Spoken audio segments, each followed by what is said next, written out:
Hi, and welcome to Riverside Military Academy's first Google Hangout. Please keep that in mind as far as expectations as we go through. Bear with us.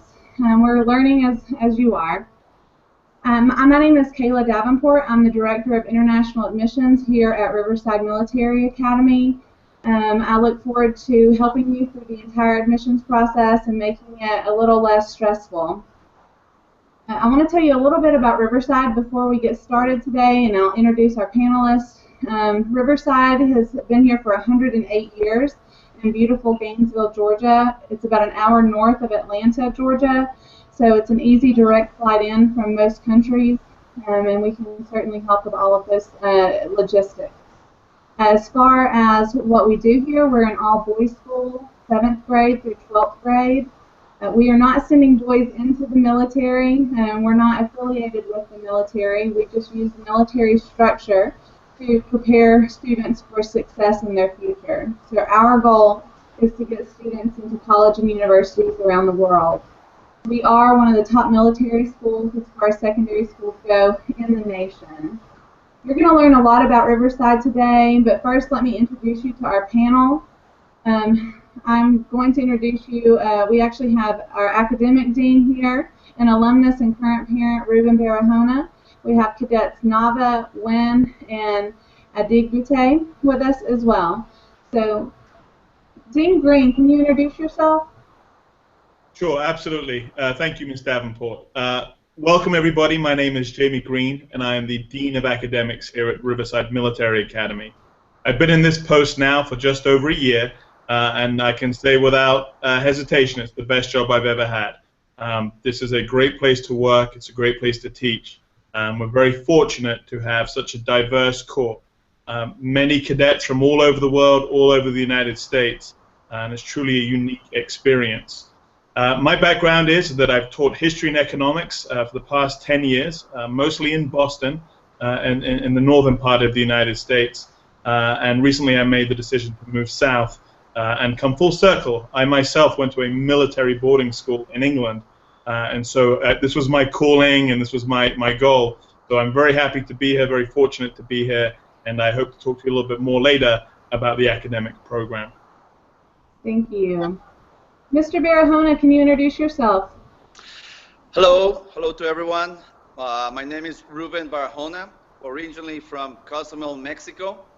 I'm an alumnus. I went to Riverside from 86 to 89. Currently living in Cancun, and I have my son Ruben going to Riverside as a 7th grader. Excellent, thank you. Cadet Nava, can you introduce yourself? Hey everybody, I am Cadet Sergeant Daniel Nava from Monterrey, Mexico. This is my 3rd year at Riverside. I'm currently a senior, and I form part of the band. I'm in the drumline, and I've had 2 brothers come here as well, and we're really happy about what the school has done to us. It's helped us not only academically, but given us the skills to help us in our daily life. Yeah. Thank you very much. Cadet Wen, can you introduce yourself? Hey everybody, my name is Cadet First Lieutenant Wen. I'm the band company executive officer. This is my 3rd year being at Riverside. I'm currently a senior, and Riverside has taught me a lot and developed me not only physically but also mentally. So I'm very happy to be a part of this panel. Thank you. And Cadet Adigbute, can you introduce yourself? Hey everyone, I'm Cadet Dami Adebute. I'm from Lagos, Nigeria. This is my 2nd year at Riverside. I'm the cadet captain of Alpha Company. I'm part of the soccer team and the track team. My brother is going to be attending Riverside starting next year. Thank you very much. Now we're going to move on to Dean Green. He's going to tell us a little bit more about our academic programs. Okay, well, many people ask, first of all, what is the military model of education? Quite simply, what it does is it puts academics at the top of our to-do list. It's our top priority, but supports what we do in academics with a structured day on the cadet life side, sports and activities, and important lessons in character and leadership. That's the subflooring. Within academics, we operate similar to a typical high school, but with some really important differences. The first thing to note is our small class sizes. We actually have a student-to-teacher ratio, somewhere I think 1 teacher to 12 students. Now in reality, some classes are a little bit higher than that, maybe 13, 14. But most classes fall right in that window between 10 students in a class and 14 students in a class. And we like that because what it does is it allows us to address the individual need of every student. If there are gaps in that student's knowledge, the teacher can see them and work with the student. And if the student needs to be pushed a little bit more, motivated, challenged in a different way, the teacher can also do that. When there are too many students in the room, it's easy to hide. It's particularly important for our students from other countries. They come to us with a different educational background. Some are very competent in English, and others have work to do in the acquisition of the English language. We support those students with gaps in their English language with a very strong English as a Second Language program, ESL. The program has 5 stages, and we assess every student that comes to us, try to get an understanding of where their strengths and weaknesses are in English. And then we place them accordingly. And so in that class, as well as getting support within their other subjects, they get daily instruction in English, particularly in grammar and comprehension. Many of our teachers have also trained in English as a second language learning, most recently through a program sponsored by the University of Georgia. And so even outside of the ESL classroom, you could walk in and see teachers really supporting those students who are in the process of acquiring English and finding ways to deliver material to them in which their English doesn't become a hindrance to their learning. Like I said, we're a regular high school, and so the aim here is to prepare students for success in highly competitive universities in the United States and around the world. And so our course structure mirrors the graduation requirements and exceeds the graduation requirements of the state of Georgia. Students can come to us and they will always take a course in mathematics, in English, in history or economics or government, and in the sciences. Additionally, students can take electives in a whole other number of areas. They can acquire another foreign language if they so please. Students can participate in the band. They can participate in the fine arts. We have some very, very talented artists here in drama. We also have elective courses in philosophy and physical training. So the academic program is very large, wide-ranging. I can guarantee you that wherever your son's interests are, you'll find a place here at Riverside that align with those interests academically. We do have, for students who want to push themselves academically, we do have honors level courses. We also have advanced placement courses, which can give your son college credit by successfully completing that course here. And I think maybe, I'm not sure if there's any cadets on the panel, but I think there may be a couple of cadets on the panel that are taking advanced courses and will get that college credit. And we're really excited to be able to do that. We offer your cadet, your son, support in the SAT and the ACT. We know that coming to the United States from an international country, the idea of the SAT and the ACT is new, but it's an important part of the college application process, and so we support either with individual tutoring or with an SAT, ACT preparation class. The final thing that I'll talk about is just, to me, what I'm most proud of, and that is our teachers know how to reach boys. Many education systems throughout America and throughout the world neglect the fact that boys learn differently than girls. We choose books that appeal to boys. we teach the kind of lessons that engage boys, lessons that have transitivity, that mean something outside of the boundaries of the school. We know that boys like structure. We know that they like to move around. We can't just sit a boy in a classroom in a seat for 1 hour and expect him to be engaged. We know this. Our teachers are truly dedicated to reaching boys, and that's a point of pride for us in what we do. And I think that that is the key, among all the other things. Me, on this side of the building, in academics, that is the key. That's understanding how boys learn, what interests boys, and how to meet their needs best. And I think that's all I have. But Ms. Davenport, if I missed anything in academics, please let me know. No, that was great. Thank you so much. I think each cadet has kind of given their personal experience here at Riverside, along with their introduction. So I'm going to go back to Mr. Barahona, and he can tell us a little bit more about his personal experience here and why he feels that this is a good place for young men. Well, definitely. One of the main reasons that my parents sent me to Riverside back in the 80s was to learn English, okay? And I think that with all of the support from the Riverside program, it did work, and I had the many experiences going through the 3 years that I was there, and they got me my English going. I got a very good discipline program also, and that has helped me throughout my life. I'm currently an attorney that I work in Mexico, in Cancun, Mexico, but all of my background comes from Riverside, from those 3 years that I spent there.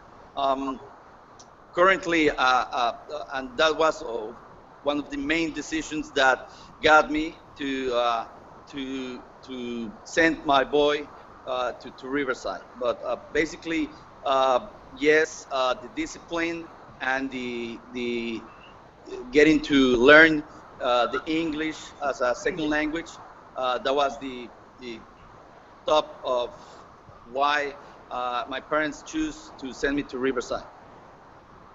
Thank you. Thank you so much for that explanation. We actually have some families sending in questions to us now, and we're going to answer some of those questions and hopefully clear some more information up about Riverside. So the first question is for Cadet Wen, and what does a day in the life of a cadet look like? All right, so we all wake up at 6 o'clock in the morning, do our personal hygiene, brush our teeth, wash our faces, get dressed, and then we proceed on to do hall duties, which will clean the toilets, clean the hallways, our rooms, preparing it so that that's not dirty. Then we'll proceed on to going to something called a passenger view, where we march around a quad, and then we'll salute the flag. After that, we'll go and have our mess one, which is what we call for the breakfast. After the breakfast, there's 45 minutes of opportunity time, which is kind of like the best thing of the day, because I can go talk to my teachers about homework, any problem in my life that I need counseling, or just hang out with them if you like the teacher, or help them with some other cadets that is struggling with their homework or work at school. After that 45 minutes, we have 3 classes, and then lunch, which we call it mess 2, and then 3 more classes, and we should be done by 3:20 in the afternoon. At 3:45, everyone got dressed in the physical training uniform to go to their sports. Personally, I go to my drill team practice, which is a lot of marching, spinning rifles. We do preparations for parades. It's a sport that requires skills and patience. After that, at 5:15 or 5:20, when all the cadets get back to the barracks, which is our dormitories, we'll take a shower because boys, after a lot of practices, they get sweaty and dirty, so they need their showers. And at around 6:15, we'll go to the mess hall for mess 3 or dinner.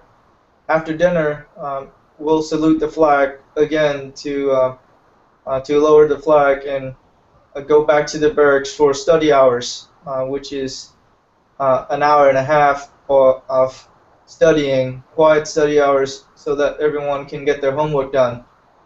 And at around 9 o'clock, everybody have their time to relax, call their parents, email their parents, and work on extra homework if they haven't done so. And at around 10 o'clock, it's time to go to sleep and call it a day. Excellent. So that's a great explanation of what you guys do on Monday through Friday. I did get another question in, and it is asking how many international students we have currently, and I should have said that earlier. We have 133 international students from 26 different countries currently. Last year we had 27 countries represented, and we would love for that to increase. So we love our diversity here. It's part of our culture, and we welcome anyone to join us. Moving on to the next question. Daniel Nava, I would like to ask, what is the cell phone policy and the laptop policy? Well, cell phones are allowed here at Riverside after the first 3 days. You may use your cell phone, but cell phones they have to be turned in at night before you go to bed, so cadets won't stay up all night texting, or so they don't lose sleeping hours. You can get your phone next day after GSA time, athletics, and you have from athletics, after athletics, 2 taps so you can call your parents or text or whatever. They are allowed for all grades, 7th through 12th grade, which differs from laptops. Laptops are only allowed for 11th and 12th students. Laptops may be used for academic work, or sometimes in the weekend if you want to use your laptop, watch a movie or something, they may be used for that. The internet is restricted, so parents won't go places we wouldn't like to be. Parents wouldn't like them to go in. The internet's locked. And yeah, that's basically it. Excellent. Thank you so much. Our students can use Skype to contact their families. We have this happen often, so if you live far away, more than just a short plane ride, of course, you can actually see your son while they're here through Skype, through FaceTime, if they have a Apple product and things. So thank you very much for clearing that one up. We have another question that's come through. Cadet Digute, can you tell us a little bit about what happens on the weekends? Okay, what happens on the weekends is that we have activities that are planned for us. The cadets at Riverside are well informed about what happens on the weekend. At lunch, from Wednesday all the way up to Friday, they can sign up for trips to the mall, trips to the movies, trips to the publics. There are also some charity events that the cadets can sign up for, which they'll like. In case the cadets want to stay on campus, they're allowed to go play basketball. They could go to the weight room. They can go down to the soccer field. Most of the times they'll have a tech present to be watching them. The cadets are also allowed to order on weekends. On Friday, they can order after dinner. On Saturday, after dinner. On Sunday, after brunch, which is They can order food? 12 to 1. Okay. They can order food, is that what you mean? Yes, sir. Yes, ma'am. Okay, excellent. Thank you very much. So we try to keep the boys busy on the weekends, as you can tell. Eating in the cafeteria all the time, sometimes it's a nice treat for them to be able to order in on the weekends or go out to a restaurant. You mentioned a TAC officer, so I'm going to clear that one up. A TAC officer is the adult in the barracks or the dorms. Same, we use them synonymously here. And that means teacher, advisor, counselor, TAC. And so they're the ones who are chaperoning, keeping your son safe, making sure he's completing his homework, and just general overall well-being of the cadet is in the TAC's hands. So you'll be close with the TACs. Moving on to what happens when the cadet first arrives or the student first arrives, we have something the first 30 days called our ROC cycle, ROC, Recruit on Campus. And our ROC cycle includes 30 days where they can only write home, either via email or through a letter. So there's no Skyping, no FaceTiming, there's no talking on the phone. So during that time, it really helps them assimilate to the Riverside culture and get the rules and all their expectations down. It helps with homesickness tremendously because not just our domestic students, but especially our international students come to us and they miss home. It's very different being in a different country and then also joining a school. So, and then also during this ROC cycle, your cadet or your ROC will graduate and become a cadet and then have the private rank. So it's a big celebration when they do that. It's something that's very exciting, and they're kind of welcomed into the RMA family officially after the ROC cycle. So it's a great and exciting time. It's very helpful. It's probably the most trying time for families. So I'm going to pass it over to Mr. Ruben Barahona, and he's going to tell us about what that first 30-day cycle was and how he handled it. Well, yes, this is something that I did not had at the time when I was at Riverside. So it was something different for me also as a parent. But I think that during those 30 days, we got to, our son got to know lots of things, if not all, but lots of things about the school, about the rules, about the regulations. And even though that it's time in which you don't get much contact with your son by phone, you can get contact through the TAC officer. You can get contact with them by email one time at the end of the day. And I think that those 30 days makes them feel to get to know the school, to get to know the regulations, to get to know, read a little bit about the homesickness, okay?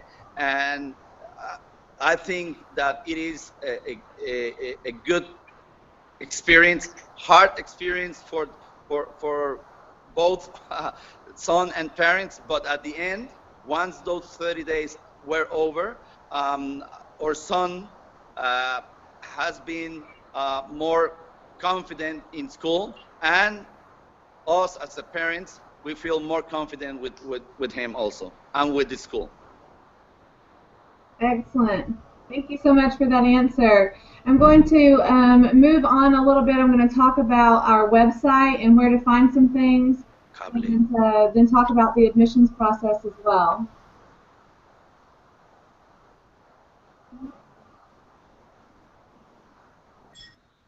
Okay, you should be able to see what I see now. This is our website. It's riversidemilitary.com. If you want to learn more about us, this is a great place to go. We have videos posted. We have a virtual tour right here. You'll see I'm kind of mousing over it right now. It's a great video that shows you exactly what our campus looks like. I realize that many families cannot visit the campus before they send their son. It's a large expense to travel all the way here, although we do welcome you if you can do that. This is a virtual tour. It shows you exactly what we look like, and they're up to date, and so there are no surprises there. Now, coming up to show you where to find our athletics, you can click here. We have many different sports offered. As you can see, baseball, basketball, cross country.